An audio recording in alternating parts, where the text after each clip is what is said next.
All right, guys, welcome back. So this is going to be week 2 for the kind of the lecture series on fitness and during this fitness unit. Last week we talked about those 10 general physical skills, and we've kind of been hitting those throughout the week. And so I want to make sure that we're touching base on them all the time and not losing sight of those 10. If you still have any questions, again, ask. And then we also talked about that wellness continuum with the umbrella. Okay, and just making sure the further you chase over, remember the fitness was on this side, the further you chase fitness, the more protected you are against being sick. It's the overall principle on that thing, okay? Nothing too crazy, but know some of the tests that are gonna be under that thing, and just, I don't know, it seems like the illustrations make it easier for students to remember. So today, when we're talking with fitness and everything else, the big thing that you have to talk about to start is the nutrition part of it. Okay, so what I have is this pyramid. What I have is a pyramid here that kind of shows the hierarchy or the order that goes into kind of fitness and mostly sport. So at the base of the pyramid, the thing that holds up the foundation of fitness and being athletic and or just even healthy is nutrition.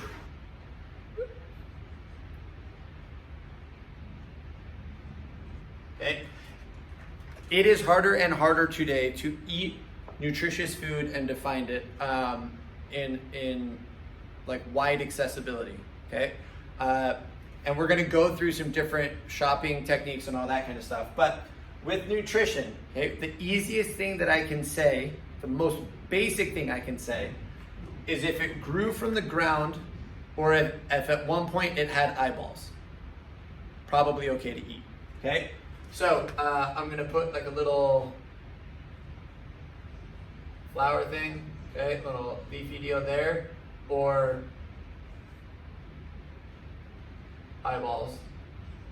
Okay, grew from the ground or had eyeballs, probably okay to eat. In the L1, because we're still looking at what is fitness part 1. Okay, it's actually on the very front page. I skipped over it last week because I wanted to focus on those 2 other big principles. It'll tell you here, it's on page 17 of the training guide, but actually it's page 1, I think, of the PDF. It just simply says this, okay, right here. Eat meat and vegetables, nuts and seeds, some fruit, a little starch, and no sugar, and keep intake levels high enough to sustain activity, but low enough to avoid body fat. Okay, pretty easy. Try to get to know, read that a few times, and if you don't know what something is, ask. Meat, vegetables, nuts and seeds, little starch, it's like some potatoes, okay, if you want to think about it like that, and a little fruit. I know I have a lot of athletes that think fruit is like the best. Eat as much fruit as you want. Fruit. Fruit is like the candy of the natural world, though, and it's actually made up a lot of fructose, right? It has a fructose in it. And so it is a lot of sugars. It's pretty good sugars, but it's still a lot of sugar. Vegetables has been the thing that I've had to learn the most, especially ever since getting out of college. Vegetables, I did not realize how important they are and how good they are. And you can geek out on all of the science, but for you guys, know you're supposed to eat vegetables, eat the vegetables. Me personally, my little cheat code that I do on it is putting a ton of green leafy things into a blender with some lime, lemon, pineapple. It's a lot of like citrusy things, and it covers up the taste of everything else. So you put some like water or just a little bit of juice with a lemon, lime, pineapple, like a bunch of spinach, parsley, cucumbers, all that into a big blender, blend it all up. You can barely even taste the vegetables, and it's actually pretty darn, it makes you feel great, but you can't taste it. So a little cheat code for you there. But you can't exercise your way out of a bad diet. So if you are not eating nutritious foods consistently, it's just not going to work. It doesn't matter how much you exercise. If you're not giving your body the fuel that it needs, you're not going to be able to concentrate. You're not going to get good sleep. You're not going to be able to perform the way that you want to be able to perform. Nothing works, okay? I know with a lot of the athletes that I've worked with in the past, we've talked about it with cars. If you are a high performance car, right? Hopefully you guys know fuel grade. You want the fuel with the highest number rating. But if you're putting low fuel into it, you're going to ruin the engine. So you can think about your body and the metabolism as your engine. I'm spending too much time on this, but you guys, nutrition is got to be the big thing.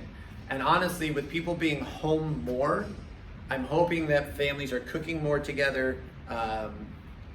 You can't go out to restaurants, so going to the grocery store, learning recipes, spending time in the kitchen, getting to know your food, and knowing exactly what's going into your body as fuel. I love going out to restaurants, don't get me wrong, but you just don't know how much oil, how much butter, how much salt, how much of everything's going on it. But in your own kitchen, you have control over everything that goes into your meal. And so you can make the most educated decisions with your diet and what your nutrition level is. So this is extremely important.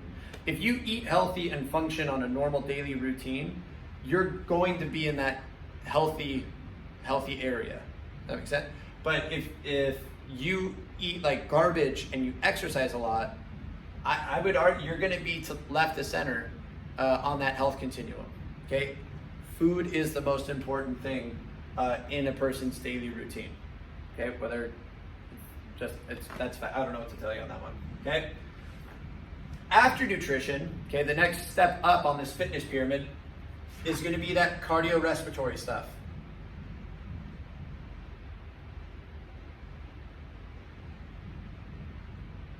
Okay, cardiorespiratory endurance, being able to walk, being able to jog, being able to run, ski, skateboard, ride a bike, swim, row. Is there another one? Okay, all of those just, I got monostructural, is another big word for you, but it's just doing the same thing over and over for an extended period of time. You're not going to be able to, your muscles aren't going to be able to really function without those cardiorespiratory tools or pieces being well functioning. So heart, lungs, veins and arteries, if those aren't functioning well, you're not going to be able to get nutrition or oxygen to the muscles, and you're not going to be able to take the carbon dioxide or really the acid away from the muscles to allow you to progress and continue working. So that's why that's number 2. So if nothing else, please make sure you're getting up and moving for 30 minutes. If you have not watched 23 and a half hours yet, moving for 20 to 30 minutes a day saves you from so many chronic illnesses. We're gonna get into that a little bit later. But just know this is a hierarchy. Nutrition and then cardiorespiratory. So I'm just gonna try and draw on like a shoe deal here. Little bow tie. Okay, cardiorespiratory. Next up on that pyramid is gymnastics. Now, don't freak out. We're not going to be asking you guys to do anything from Olympic rings or huge flips or anything like that yet. This gymnastics stuff just means body weight movements. Okay, and this is one of the really cool things that I love talking to students about. Is it when PE, because I know a lot of kids, I'm sorry that you've had bad experiences in the past and that you find yourself not enjoying your physical education class as much as you possibly can. But if you want to be able to control anything else later in life, you first need to be able to control you. And we're gonna get a little philosophical here. That goes for your physical being able to coordinate yourself and have proprioception and knowing where your body is in time and space. But that also goes for emotional health and being able to know what your feelings are, express them, being able to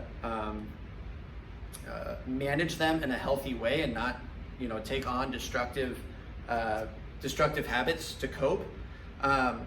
If you spiritual person, being able to, know your spirituality, your mental health, and your social health too. Like all of these things that make a really healthy and happy person, you need to be able to control what you are doing and how you are feeling and being able to manage like, or work through those things so that you can control other things outside of yourself later on. Okay, so this gymnastics stuff, as we're going through, you guys, when it comes to movement, you can think of it like the push-ups and the air squats and the sit-ups,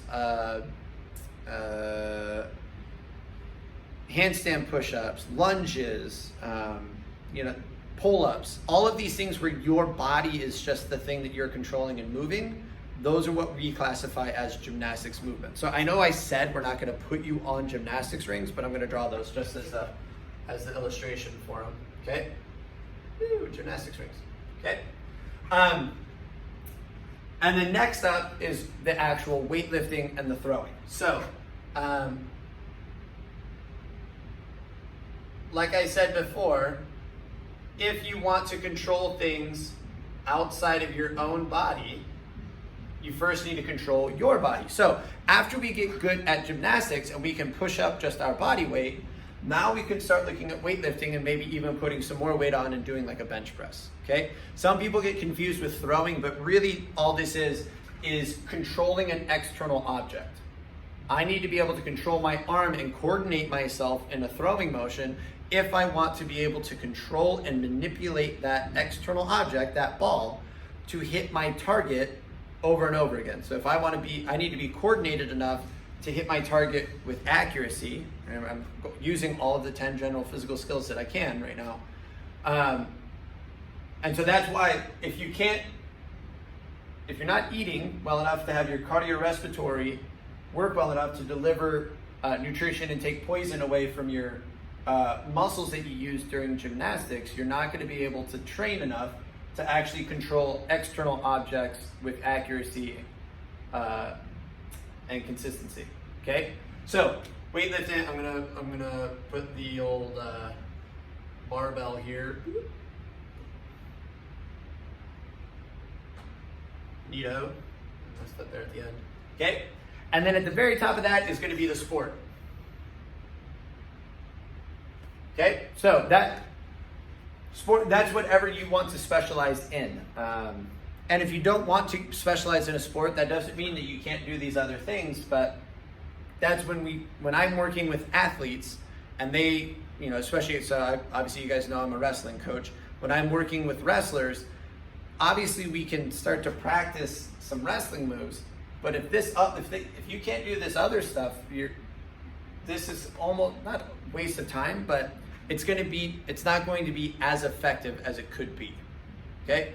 Especially if, like in the sport of wrestling, again, you teach what you know. So if I'm trying to control another person and I'm trying to outmaneuver and strength, all that other stuff, and they're trying to do the same thing to me, I've got to be able to control my body weight before I control an external object so that I can control, another human being. So all this stuff does kind of build up on itself.